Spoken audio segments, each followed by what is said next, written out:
हमने उसके लिए मैं क्षमा चाहता हूँ। काफ़ी व्यस्तताएँ रही हैं, इस कारण जो है नहीं पहुँच पाया।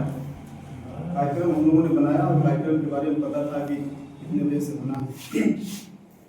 हम लोग जो मुद्दे उठा रहे हैं, जिस पर बातचीत कर रहे हैं और जिस तरीके की बातचीत आई है अब तक, उसमें मैं 2-3 लोगों को सुन पाया हूँ। एक तो सबसे मजबूत बात और सबसे बड़ी बात यह हो रही है कि सर जो शरीर दान कर रहे हैं, ये इससे उत्तम, इससे बेहतर कोई चीज़ है नहीं जीवन में। और आप समझिए कि इस पड़ाव पर जाना, यहाँ तक पहुँचना सबके बस की बात नहीं। आप अनायास यहाँ तक नहीं पहुँच सकते, क्योंकि अगर आपके पास तर्क करने की शक्ति नहीं है, तर्क करने की क्षमता नहीं है, तब तक आप यहाँ तक नहीं पहुँच पाएंगे। और आप अंधविश्वासों की तरफ जाएंगे, फिर आप तर्क ही नहीं कर पाएंगे।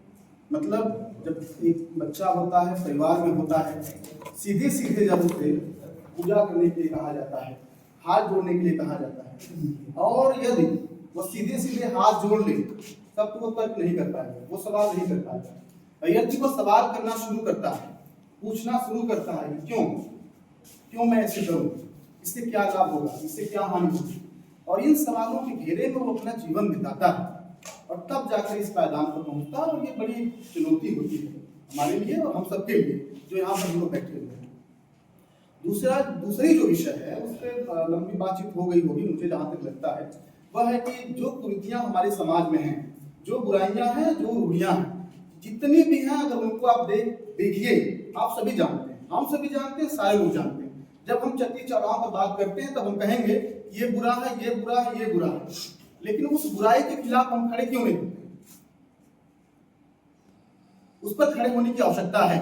और मुझे लगता है कि हम यहाँ, इसीलिए मैं कह रहा हूँ कि हम यहाँ इकट्ठा हुए हैं तो उन बुराइयों के खिलाफ खड़े होने के लिए इकट्ठा हुए हैं।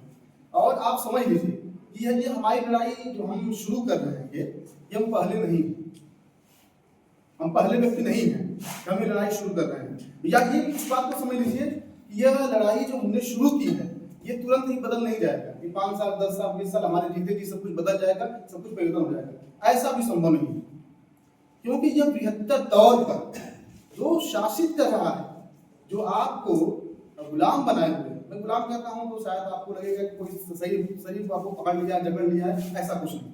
गुलाम का मतलब यह है कि आप मानसिक रूप से गुलाम हैं। और इस देश में और किसी तरीके की मजबूत गुलामी है तो वो सांस्कृतिक गुलामी है। सांस्कृतिक गुलामी के खेमे में जब आप पहुंचेंगे तब तो जो सारे के सारे जो अंधविश्वास हैं, जो सारे के सारी रूढ़ियां हैं, वहीं से चल कर आती हैं कि आपको कैसे बांधना है, आपको कहाँ लेकर जाना है, आपको किस तरफ लेकर जाना है। और जब तक आप उसे नहीं समझ पाएंगे, जब तक आप उसे नहीं जान पाएंगे, मुझे लगता है तब तक आप जो है इस मृत्यु भोज और जैसे तमाम ऐसी रूढ़ियों के खिलाफ हम खड़े नहीं पाएंगे। तो उसे बाकायदा जानने की जरूरत है, उसे बाकायदा समझने की जरूरत है। और भारतीय सामाजिक संरचना को हम जब तक नहीं जान पाएंगे, जब तक नहीं समझ पाएंगे, तब तक मुझे नहीं लग रहा है कि कोई बदलाव संभव है। जैसे आप एक बात को समझ लीजिए कि कुछ मुट्ठी भर लोग, इसकी चर्चा बार बार आई है, मैं भारतीय सामाजिक संदर्भ में अपनी बात करूंगा कि जो कुछ मुट्ठी भर लोग जो सदियों से इस देश में, इस देश की संपत्ति पर